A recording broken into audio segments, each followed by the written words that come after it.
boa tarde. Meu nome é Alexandre Costa, sou numismata, colecionador de moedas, rato de museus e deve ter sido aqui em 2017 ou 2018. Eu fui ao Museu Histórico Nacional pela primeira vez para visitar o acervo. E eu acho que foi nessa primeira vez, né, Paula? A Paula, ela disse que, olha, tem uns cunhos que ninguém, assim, chegou a descrever. Tem uma descrição muito superficial, fez por um professor, né, o professor da UFRJ, uma coisa assim. E realmente a descrição dos cunhos estava bem, assim, aquém do que deveria ser, né? E lógico que à primeira vista também para mim pareceu tudo muito embaralhado, foi difícil de identificar uma coisa ou outra. Não vou adiantar para não perder a graça, mas por exemplo, tem um cunho aqui que todo mundo consegue identificar esse reverso, né? É um reverso de um escudo itálico de Dom João V. E o melhor, não sei se vocês conseguem ver, mas tem resquício de ouro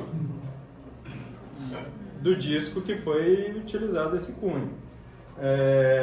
Voltei lá pelo menos mais umas 10 vezes, mas nem sempre para poder ver esses cunhos, e as duas últimas vezes que eu fui lá, aí foi para tirar foto com alta resolução. O Giovanni também chegou a ver esses cunhos, me deu uma luz num dos cunhos que a gente vai ver mais para frente. E vamos lá, eu vou só tentar fazer o histórico, acho que quase todo mundo sabe, de como que o acervo do Museu Histórico Nacional ele foi montado, né? Teve a primeira doação por Guilherme Guille à Biblioteca Nacional. O Museu Histórico Nacional só foi aberto em 1922. Em 1922 mesmo, teve a incorporação de parte do acervo da Biblioteca Nacional. Em 1924, chegou a ser feito a primeiro catálogo geral do que tinha no inventário do MHN, mas só que 1/3 desse acervo era de militaria, eram artigos militares. Em 1925, aí o Guilherme Guille doa a primeira parte da coleção dele, de moedas brasileiras, para o Museu Histórico Nacional, e vai nessa toada até logo antes da Segunda Guerra Mundial, em que não só Guilherme Guille, não só a Biblioteca Nacional, vários outros particulares acabam doando suas peças para o Museu Histórico Nacional. E eu historiei isso um pouco porque a gente não sabe de onde que esses cunhos vieram. Também teve uma doação da Casa da Moeda, o então ministro da Fazenda na época, ele manda uma carta para a Casa da Moeda. Isso aí pelo menos a gente descobre porque a prensa de Cuiabá, pelo menos já deu para historiar, o Giovanni também chegou a fazer essa pesquisa. Ela foi para o acervo do MHN em 1926. Mas esses cunhos ninguém sabe de quando que vieram, de quem veio. E com certeza só pode ter sido uma instituição pública. Não faz sentido um particular ter esses itens de numismática. E outra coisa, Solano de Barros e Kurt Prober, eles eram, como eu sou hoje, um rato de museu, o Solano de Barros ele era o diretor de numismática do museu. O Prober, ele viu cada peça desse museu. Por que eles nunca citaram esses cunhos? Porque eles nunca escreveram algum artigo, nem nada. Então, é um outro ponto de interrogação. Talvez esses cunhos estivessem em algum outro setor do museu e foi para lá. Então, tem a parte dos strikes da Casa da Moeda. Só vou citar esses strikes da Casa da Moeda, que para mim foi o primeiro, foi o maior crime contra a numismática brasileira, que o então diretor da Casa da Moeda, ele pegou os cunhos até então, pelo menos eram cunhos do segundo sistema monetário de Dom Pedro II e terceiro sistema monetário de Dom Pedro II, que ainda tinha no acervo da Casa da Moeda, mandou corrigir para datas que não tinham, que eram desconhecidas dessas moedas, e essas moedas seriam usadas na exposição no que seria então o Museu da Casa da Moeda, que nunca saiu do papel, isso nos anos 1930. E aí foi um caos na época, parece que foi muito mal visto. E esse diretor da Casa da Moeda, ele, para tentar apagar o incêndio, ele mandou destruir a maior parte das moedas e todos esses cunhos. Então, o que tinha até então de coisa interessante para a gente poder estudar de cunho do século XIX, que eram os últimos remanescentes, se perderam, mas nem tanto, né? E aí eu indago que se esses cunhos que hoje estão no Museu Histórico Nacional é o maior tesouro da numismática brasileira. E vocês vão ver que é o maior tesouro da numismática brasileira. A coleção de cunhos do Museu Histórico Nacional são 65 cunhos. Eu consegui datar de moedas de 1724 a 1831 das Casas da Moeda de Minas, Bahia e Rio. Bahia são 2 exemplares, Rio é apenas um exemplar, até então identificado, o restante é da Casa da Moeda de Minas. Desses 65, 35 cunhos eu já consegui identificar por Casa da Moeda, o valor e alguns por data, e 6 cunhos eu consegui identificar exatamente as moedas que eles foram utilizados para poder gravar, para poder cunhar. Só voltando aqui, desculpa, gente. E o restante você tem que estudar, né? Ainda falta muito para você trabalhar, tá? Tem muito para trabalhar ainda. Esse aqui, ó, é um cunho de reverso de R$ 6.400 de Minas. É uma moeda raríssima, de todas as datas, de 1727 a 1734, desculpa. E, infelizmente, ainda não descobri que moeda, que data exatamente ela foi utilizada. Tem um mineiro ali que está até babando ali. Missão impossível. E só, nossa, como é que eu consigo editar? Mas é simples, todo mundo sabe o que é um cunho, são peças metálicas, sempre impares, anverso e reverso, que possuem a tipologia, as imagens ou signos ali representados, gravados por buril ou punção, em espelho e embaixo relevo para se marcar num disco. A Fernanda também, uma das visitas, ela me ajudou, ela também ela tem a mesma percepção que eu, que todos esses cunhos eles foram abertos manualmente com buril, e aí a gente vai ter a prova que realmente, com exceção de um tipo de punção, que você viu também, que é lógico que esse punção não pode deixar de existir, né? Porque ia ficar muito feio.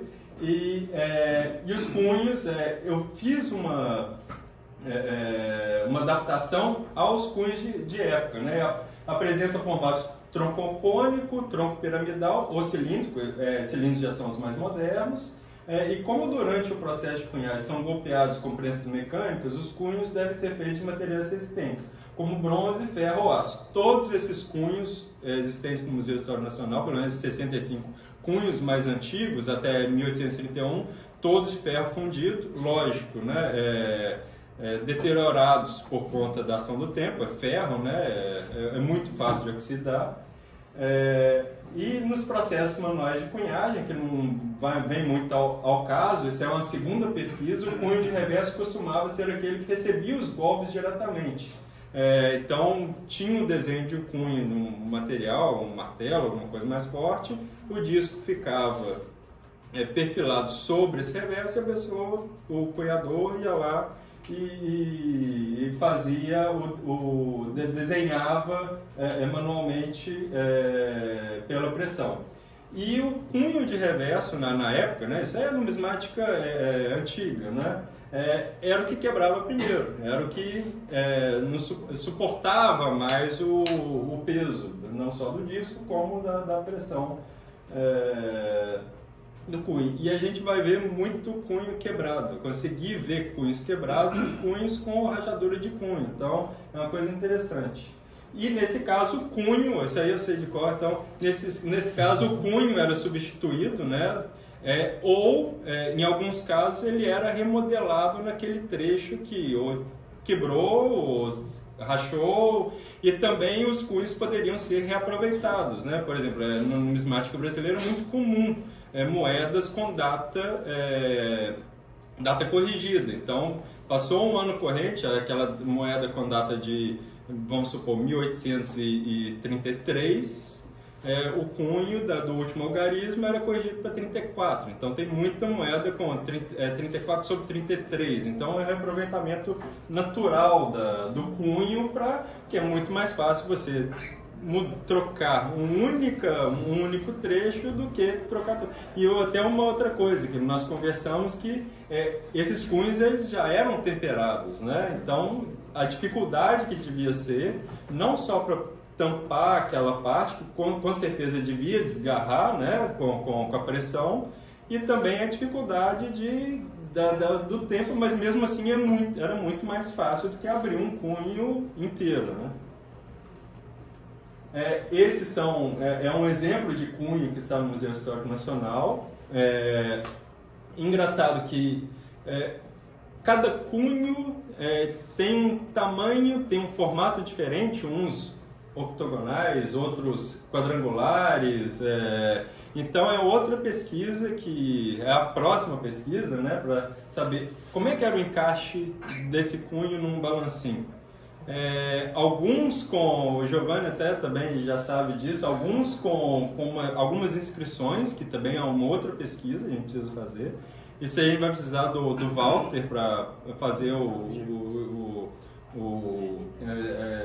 passar o espectrômetro em raio-x para tentar datar esses cunhos. Datar até que não vai precisar tanto, porque a gente já identificou as moedas. Vamos saber exatamente que material que era. E a gente, nas pesquisas de material, de utilização desses cunhos, eu só descobri alguma notícia de material para cunho da Casa da Moeda, uma propaganda da Casa da Moeda em 1836 ou 37, é uma propaganda da Casa da Moeda. A Casa da Moeda está procurando para comprar ferro sueco, que até hoje eu não descobri o que é esse ferro sueco, para confecção de cunhos.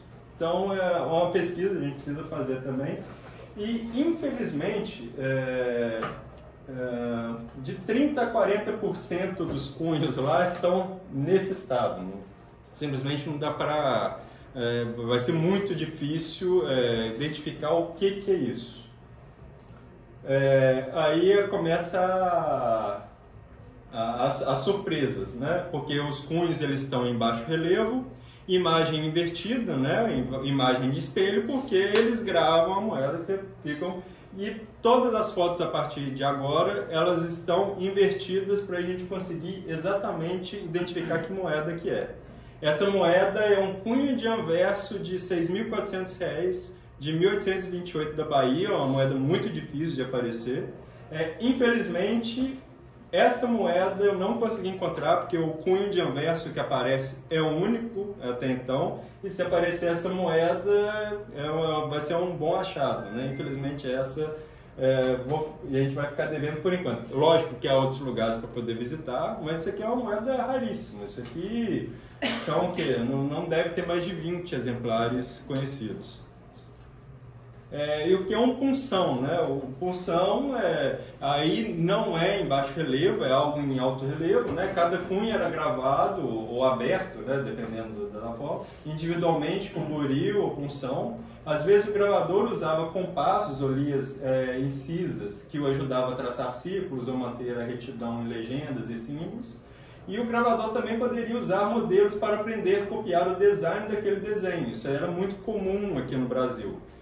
Esses recursos foram utilizados em algumas moedas brasileiras, por exemplo, para poder abrir o cunho do patacão de 1810 da Bahia, que é a primeira data da Bahia, a Casa da Moeda enviou daqui do Rio de Janeiro para a Bahia um exemplar de patacão de 1810 do Rio, e eles copiaram, e lógico que cada artista tem o seu estilo, né? Então, o patacão de 1810 da Bahia, ele é muito mais assemelhado aos R$ 640 e R$ 320 da Bahia, da Casa da Bahia, do que o patacão do Rio de Janeiro. Então, por mais que o artista ele fosse copiar aquela moeda do jeito que lógico que a ideia seria copiar exatamente como seria a da Casa do Rio, né? Mas nota-se, são completamente diferentes as moedas, e isso aí é completamente do estilo, da arte mesmo e da capacidade daquele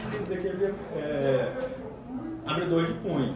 E algumas moedas, a Casa da Moeda na época, né, principalmente da Espanha e seus vice-reinados, era muito mais avançado do que as portuguesas e o Brasil, porque na Espanha, os vice-reinados na época, século XVIII e XIX, eles recebiam a matriz, que eram feitas nas casas da moeda de Cádiz ou de Madrid, com desenho exatamente do busto do rei, quase toda a legenda, todas as letras, todos os numerais,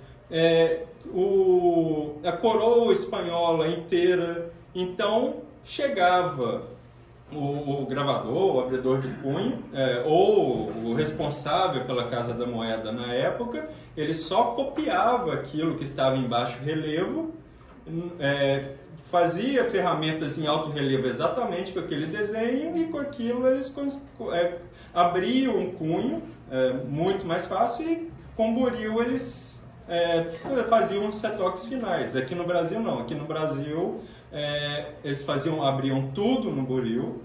Lógico, devia ter uma ferramenta ou outra para fazer uma pérola, que aí é simples, batia no cunho, né? E isso, o cunho ele estava não era temperado ainda, ele estava, vamos dizer, mole, então era muito mais fácil, às vezes a quente, né? E falta uma coisa, e pronto. Exceto com uma única coisa que os gravadores de cunho não poderiam nunca errar aqui no Brasil, né?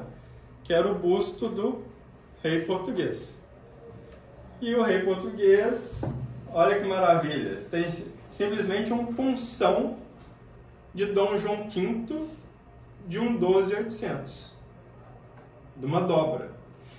Eu ainda não tenho certeza, essa dobra ela lembra muito do primeiro tipo do Rio de Janeiro, mas mais ainda das dobras de Minas Gerais. Então é algo que já a gente descobre, e esse punção de 12.800 de Dom João V está maravilhoso. Isso aí é algo que a gente precisa, talvez, sei lá, colocar um papel com cera, passa a cera do lado, com certeza vai sair perfeitamente. E tem esse que casou perfeitamente com um de 3.200, mas esse infelizmente ainda não tenho certeza de onde é.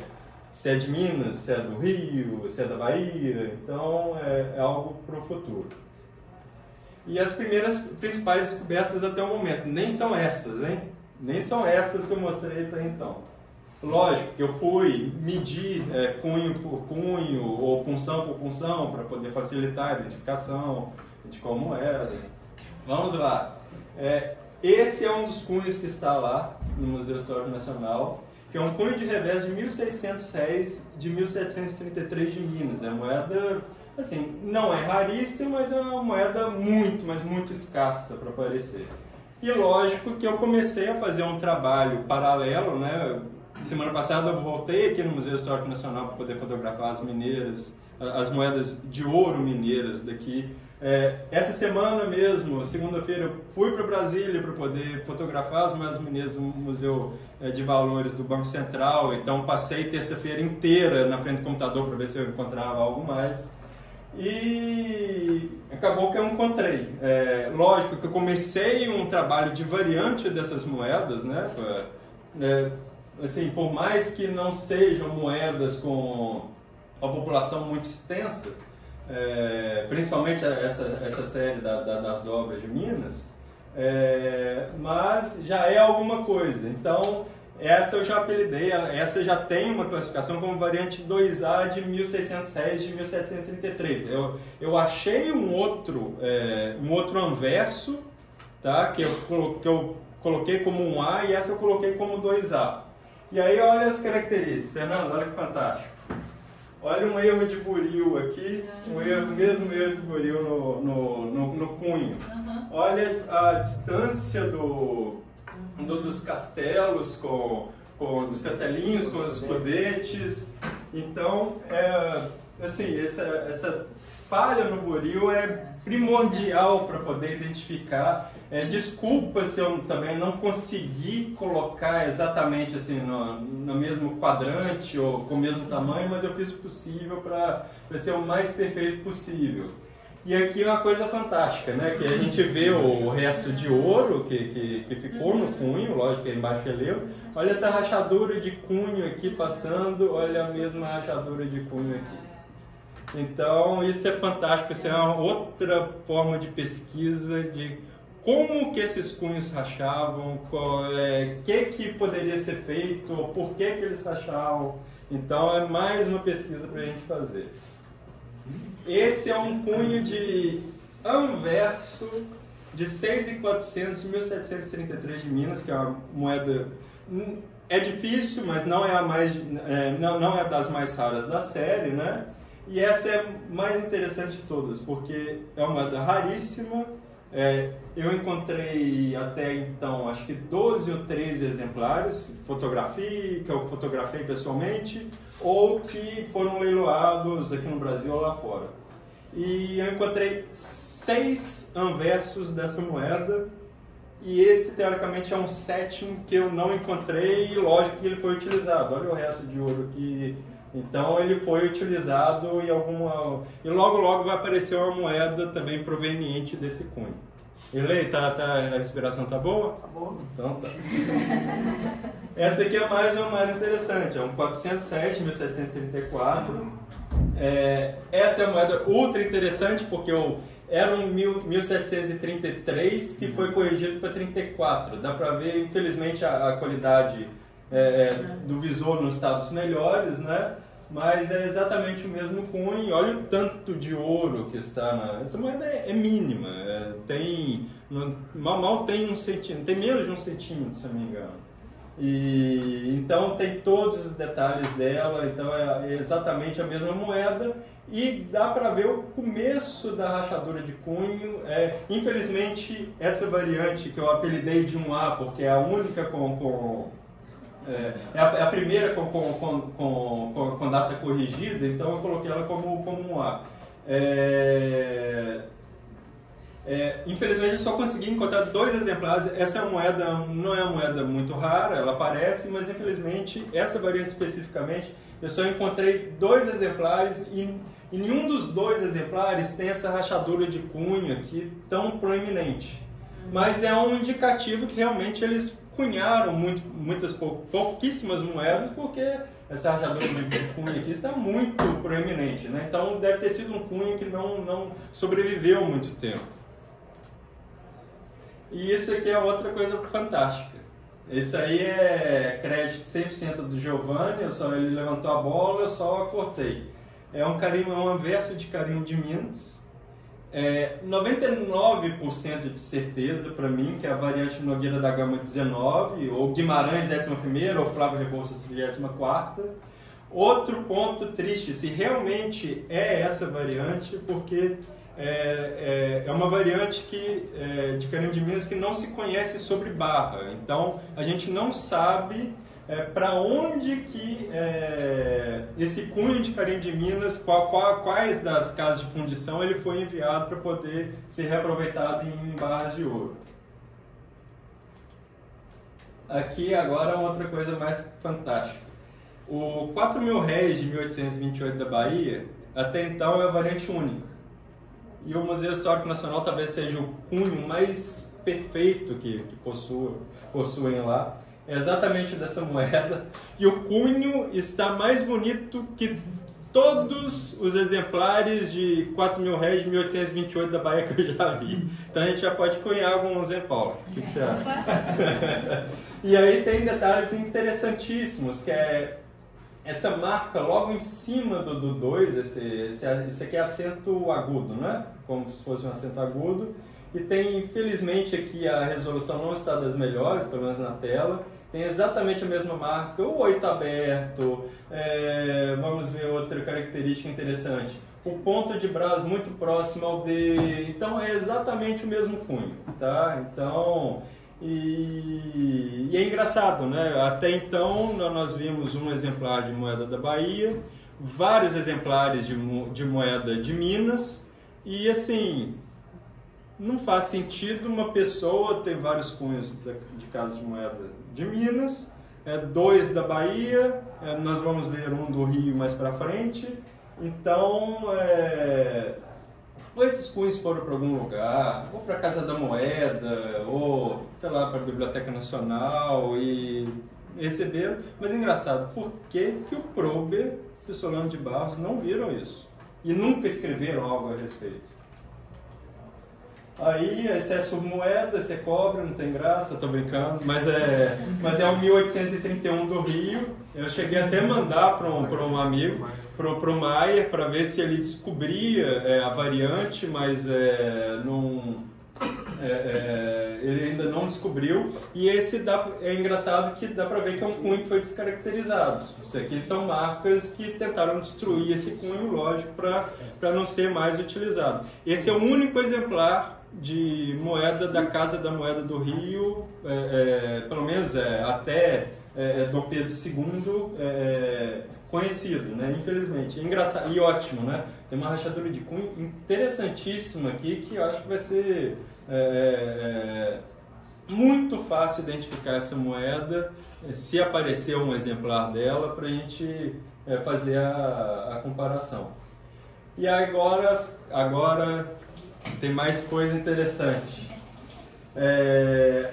Um carimbo da Casa de Fundição de Rio das Mortes, que hoje é São João del Rei, né, região de São João del Rei, e esse carimbo é um carimbo inédito. Os 3 ou 4 exemplares é um carimbo raríssimo, né? Eu acho que dos 3 ou 4 exemplares conhecidos, acho que 2 estão no antigo Museu Banco Espírito Santo, era da coleção Carlos Costa. E tem outros 2 que eu vi no catálogo do Prober, né, o catálogo do Prober de Barras, e esse tipo de cunho é completamente diferente dos conhecidos. Então é um carimbo inédito de Rio das Mortes, né? A datação da utilização da Casa de Casa de Fundição de Rio das Mortes ainda é insabida e não certa, né? Então, teoricamente, é de 1764 até 1819 foram marcadas, ou também tem outra teoria que esses cunhos de Rio das Mortes tenham ido para Sabará e eles usaram em algumas barras também. E, lógico, é um escudo colonial, então, teoricamente, até 1800 e pouco esse tipo de escudo ele foi utilizado. Então é uma coisa muito interessante. Aqui já é um carimbo de Sabará, este foi identificado e casa com todos os carimbos, todas as barras de ouro com carimbo de Sabará de 1801 a 1808. Então esse carimbo ele foi utilizado, já está datado e bateu perfeitamente. Lógico, o estado de conservação dele em estados melhores, mas, por exemplo, os carimbos de Sabará, a partir dos anos 1809, 1810, o A, o R e o A eles são colados no escudo. Então, eles mudaram. Esse carimbo ele não foi utilizado muito tempo. Até de 1801 a 1808 até que é muito, né?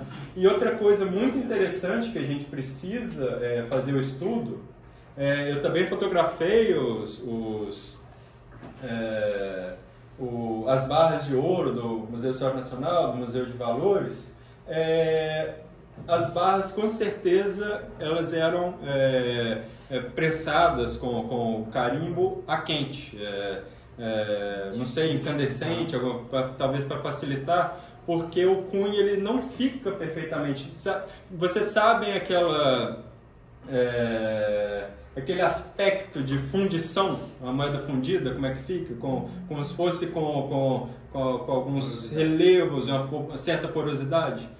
todas essas barras têm essas características de porosidade, coisa que os cunhos não têm. Os cunhos são perfeitos, estão lisos na parte que tem que estar lisa, né? Principalmente o de Rio das Mortes, o próximo também vocês vão ver. Por exemplo, os carimbos de Minas, não, os carimbos de Minas... também as barras com carimbo de Minas, elas também têm esse aspecto de porosidade, coisa que não acontece nas moedas, nos 8 reais com carimbo de Minas, que aí foi pura pressão, a própria pressão mesmo da prensa. Aí mais uma coisa fantástica, um cunho de Sabará, de Vila do Sabará, né? E é exatamente o cunho foi utilizado de 1817 a 1819. Esse já é um pouco mais, quase tão comum quanto o anterior de Sabará, né?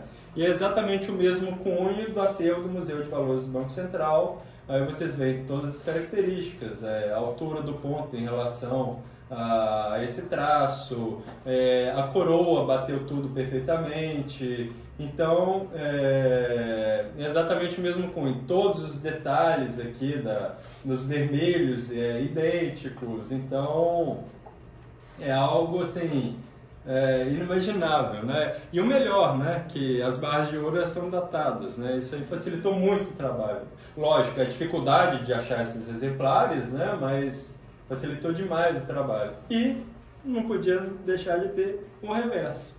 Esse está completo, tem anverso e reverso, com, lógico, a mesma barra, o mesmo reverso, aqui é o resto do ouro aqui, que foi utilizado. Então, isso aí é mais do que, assim, melhor do que a expectativa. E olha como é que o cunho está perfeito. E esse aqui também, ele tem um brilho de cunho. Esse aqui foi outra pesquisa, né? Que esse aqui foi prensado. Esse aqui não foi gravado a quente. Não estava incandescente a barra de ouro para poder fazer a marcação. E aqui, lógico, tem que ter uma prata, né? Poxa, representação de ouro, de cobre, teve lógico que tem que ter uma prata. Mas infelizmente essa prata é uma pegadinha. É um cunho de carimbo geral de 20. Exatamente aqui à esquerda está o cunho, que está no Museu Histórico Nacional. E aqui, exatamente o mesmo cunho, que é lógico, né? É uma carimbagem irregular, é uma brincadeira, eu apelidei de picardia, em vez de carimbo geral, é picardia geral de 20 num patacão. E alguém que, lógico, antes de chegar no Museu Histórico Nacional, pegou esse cunho e tentou gravar num patacão, sei lá, de brincadeira, pode ter sido um teste mesmo. Então, exatamente, todas as características do cunho quebrado aqui, então é exatamente o mesmo cunho que foi utilizado no patacão. Esse patacão é de um amigo de São Paulo, e engraçado que poxa, quem gravou um carimbo geral de 20 num patacão, que ideia, esse deve ser falso, né? Mas não é falso, é um carimbo bom e alguém fez essa brincadeira ou fez esse teste. E aí queria agradecer todos que ajudaram, né? Lógico, só volta, como é que volta? Aqui. Lógico que o trabalho ainda vai continuar, isso é só uma amostra. Tem muito mais coisa interessante para poder mostrar, eu tentei resumir ao máximo por conta do tempo. Isso aí fica para uma parte 2, que tem com certeza haverá novas descobertas, com certeza vou precisar da ajuda do Giovanni, do Walter, da Paula, da Fernanda, para a gente tentar descobrir mais detalhes, ou por exemplo, que tipo de buril, que tipo de ferramenta, como é que eram feitos, eram abertos esses cunhos, a liga desses cunhos exatamente, né?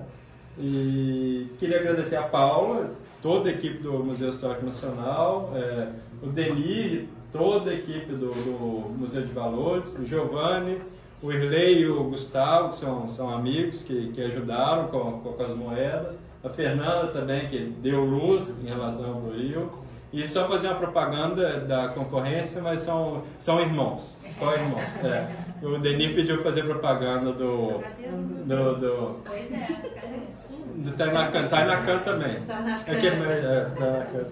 E a bibliografia que eu utilizei e é isso. E agora voltar mais aqui algumas vezes e continuar. O computador vai começar a pesquisar mais.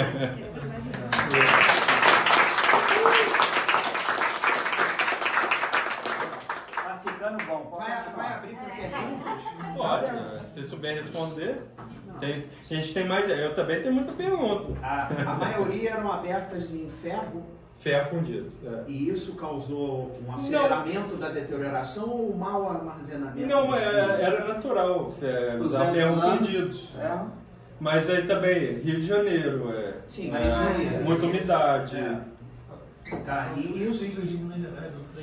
e decorrente disso, por exemplo, naquela 28 Bahia, se eu não me engano, que você falou que não conseguiu determinar uma variante não achada. Mas isso você foi induzido ao erro em razão da deterioração do cunho? Não, é completamente diferente. O desenho do 6400 de 1828 da Bahia é completamente diferente da variante única até então. Agora eu não me lembro, são uma ou duas variantes que é o que eu encontrei. No universo, é moeda rara, né? É difícil de encontrar. Para você determinar. Então, agora não é só caçar esses cunhos, mas também tem que caçar essas moedas. E tinham repetição de cunhos? Não, a gente sabe que ele quebrava e abria outro cunho. Uma coisa que tem são vários cunhos de reverso de carimbos. Então, talvez... Quebrava menos.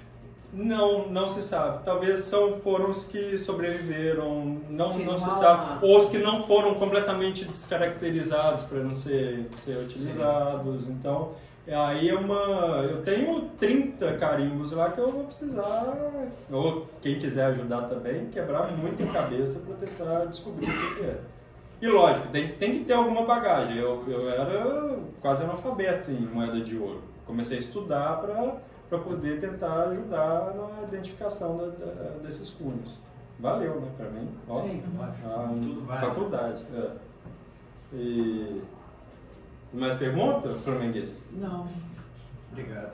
Alexandre, o que eu sempre te pergunto todo dia, toda vez que eu te vejo, quando que a gente vai ter isso impresso, publicado, pra gente poder ler, cara? Quando ela acabar, você não esperou, ele só molhou o bico, só um pouquinho que ele fez hoje, eu quero ver mais palestras. Mas isso aqui já dá pra trabalhar mais. Não dá, a gente precisa... Tem muito. Mas tem esse projeto? Lógico que tem, mas falta documentação, a gente não tem acesso à documentação dessa época, né? Então, algumas coisas vão por dedução, né? E outras a gente consegue usar a ciência, né? Usar um espectrômetro raio-x. A Fernanda falou que acho que tem uma máquina, tem um aparelho na Casa da Moeda que consegue fazer um scan, não é? Alguma coisa da profundidade do cunho, sim, né? Sim. Mas então agora sua vez, explica como é que ela funciona. Não, eu sei que tem uma máquina lá que consegue ver qual tipo de material, mas eu acho que danifica a peça. Então mas aquela que consegue tirar uma foto então pode ser bom. Aquele detector de metais que faz por análise, ele não machuca muito. Não. Mas ele não é preciso, né? Ele é preciso da liga exata. Pra gente saber aonde. Mas eu acho que o Walter, por exemplo, ele conseguiu fazer um estudo com alguns quadros, mas para poder datar aquela pintura ou para saber se aquela... Depende do pigmento. Ele fez de moeda também, né? Mas aí depende da análise que ele quer fazer. Ele consegue datar se ele tiver uma base de dados, vamos supor, pinturas com os pigmentos que eram usados naquela época, e ele vai analisar esses pigmentos, comparar com... Por exemplo, a gente tem várias moedas com aquela data exata, né? Então, será que a partir disso ele consegue fazer... Se for o mesmo material... Provavelmente sim. Porque a gente uma vez falou com ele para ele tentarem analisar as fontes dos metais que eram usados na antiguidade. Acho que eram muito chamadas romanas, não lembro. E ele falou isso, olha, eu tenho que ter um banco de dados com a origem dos metais mais variados possíveis para a gente poder mapear para comparar, exatamente. Então eu acho que é o mesmo caso aí. Para datar, não sei, tem que conversar com ele. Sobre o XRF, né? Ele vai te dar basicamente a proporção, mas nos cunhos vai faltar uma informação, que é sobre como aquilo ali está estruturado, qual é a dureza, como o pessoal da Casa da Moeda tinha falado mais cedo, que isso tem a ver com a estrutura dos cristais dentro daquele metal. Então você pode ter um metal que não foi temperado, que não passou por um processo perfeito e depois tem um exatamente igual ao que passou. E daí como a gente vai diferenciar? Eu não sei se existe alguma análise não destrutiva. Eu sei que por microscopia você consegue, mas muitas vezes você tem que retirar pelo menos as camadas de óxido para... Não, tanto é que eu dei um patacão para ele, um patacão horroroso, porque ele precisava analisar dentro da moeda. Então ele falou, Alexandre, me arruma uma moeda para eu destruir. Então ele cortou a moeda ao meio para poder fazer o... E ele falou que, assim, que o resultado foi completamente diferente do que ele esperava. Então, vamos ver, eu estou para conversar com ele para saber o que ele descobriu de diferente. Eu queria fazer mais algumas considerações. A primeira é sobre o modo de uso, né, que você falou, que é em relação à cunhagem mecânica, e que nos carimbos que tem no MHL a gente vê isso. Você tem alguns carimbos que foram cunhados aparentemente por balancinho, que isso deixa indícios, e outros que foram aplicados manualmente. Nos que foram aplicados manualmente você tem uma deformação da parte posterior desse cunho, enquanto nos de balancinho geralmente você tem na área em que ele era fixado no balancinho por parafusos, as marcas, né, de alinhamento. Como por exemplo os carimbos de Cuiabá, o Cuiabá por extenso Mato Grosso, eles com certeza eles foram manualmente, talvez a quente, não faz muito sentido, mas numismaticamente ou visualmente faz. E os carimbos Cuiabá C, com certeza foram um balancinho, como nos carimbos de Minas, por conta da perfeição. E outra coisa, aí tem um outro ponto, que aí que isso é ótimo, que eu vou partir desses cunhos, não tem nada a ver com os cunhos, que são os carimbos Cuiabá. Isso aí é numismático que você procura uma coisa, acha outra e vai criando filhote, né? Os carimbos de Cuiabá e Mato Grosso tem muita falsificação e acho que ninguém fez um trabalho muito profundo na prata, né? O Probe fez, o dono da coleção Sabará também fez, nossa, como é que chama? Esqueci, já eu lembro o nome dele. E tem muita falsificação desses carimbos por extenso, lógico, né? Por conta da dificuldade de encontrar essas moedas e por conta da dificuldade da legenda perfeita. Então, é um outro trabalho que tem que ser feito. Então, vamos lá, uma coisa de cada vez. Uma outra coisa, né, é sobre os cunhos do Rio, pelo menos, né, que eles são muito complicados, porque mesmo a gente conseguindo dizer isso aqui foi gravado no Rio, a gente não sabe onde foi usado, assim como os carimbos de Minas, né? Exatamente, Você tem indício, assim, nas fontes de época, né, que o Rio de Janeiro enviava cunhos prontos para outras províncias, cunharem como sendo, inclusive, como sendo do Rio de Janeiro, né? Pelo menos para São Paulo, teve um movimento, principalmente a partir de 1819 até o início do Império, de enviar cunhos, de enviar chapas, de enviar tudo que fosse necessário para estabelecer ali uma oficina de cunhagem. Também para Minas já enviou os cunhos das moedas dos vinténs de ouro, né, para circulação de ouro em Minas. Enviou vários materiais, então às vezes é até difícil. Inclusive no São Paulo, por exemplo, além das moedas, eu vou falar amanhã também, mas além das moedas que a gente conhece que são de São Paulo provavelmente cunhou em 1832, por aí, moedas com cunhos do Rio. Porque você tem, eles têm pedidos dizendo assim, olha, já recebemos, já usamos e queremos mais, basicamente dizendo isso. Então, você não consegue, sem estudar muito a fundo, diferenciar se quer o que é do Rio e o que não é. Pelo menos o fechamento da Casa da Moeda da Bahia foi muito próximo dessa data 1828. Tem até o trabalho do Bever de Castro, né, do fechamento da Casa da Moeda da Bahia. Eu não li ainda esse livro, talvez tenha alguma pista, alguma coisa, porque esses cunhos de 1828 eles foram utilizados na Bahia, com certeza. Não só pela raridade das moedas, mas como também diferença, foram cunhos abertos, eles são completamente diferentes dos cunhos dos 4.000 e 6.400 réis do Rio de Janeiro. Então, tem algumas fontes, alguns lugares, o problema é que tem que caçar coisa em Minas, no Rio, na Bahia, mas o bom da pesquisa é isso, né? Esses 65 cunhos que você... A descoberta ocorreu como? Não, a Paula brincou, tem uns cunhos aqui, mas já era pouca, desde quando ninguém sabe o que é. A gente tem lacunas informacionais de procedência do museu. Então quer dizer que a gente não vai recuperar essa informação em algum momento. Mas esses cunhos já estão lá, provavelmente... Não, você tinha que ter feito essa pergunta para o Solano. Não, mas olha só, a dúvida é o seguinte, para chegar em Solano e Kurt Prober, quando alguém vai lá fazer essa visitação, por exemplo, Alexandre, fica registrado lá alguma coisa ou não? Devia ficar, viu? A pessoa aí é um museu, ela tem que passar por um... Porque não tem nenhum registro de Prober indo lá. Então, você não, isso tem. Na década dele, sim. Mas não especificamente o que ele viu, o que foi visto por ele, sim, né? Não é detalhista esse ponto. Hoje em dia, sim. Naquela época talvez não. Abre o olho então, viu, Alexandre? Agora tá. Ele sabe. Ele sabe. Ele sabe? Ele sabe. Quer saber o que é ferro sueco? O significado? Ferro que vem da Suécia. 1817 é o primeiro registro. Eu sei, mas por quê? Não, qualidade, 1830. Têmpera. A siderurgia lá era bem evoluída. Mas não vinham temperados. Vinha já industrializado. Barras, lingotes, tornentes. Segundo o mercado, Inglaterra. Então você tinha preferência. Qualidade, mais caro. Eu sei que é pela qualidade. Pela qualidade.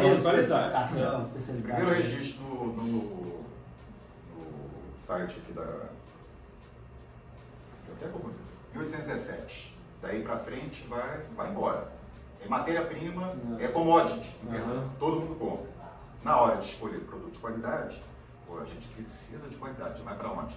Não, preferencialmente que seja nessa ordem. Ferro sueco, inglês e outros. Tá.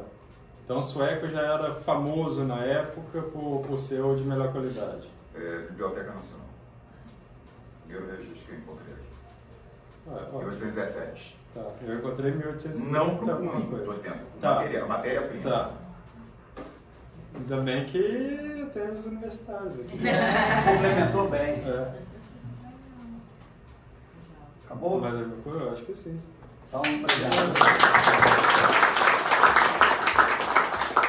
Não, tá no começo. Agora é só a palestra. Agora é só e que continue, tá? Oi? E que continue.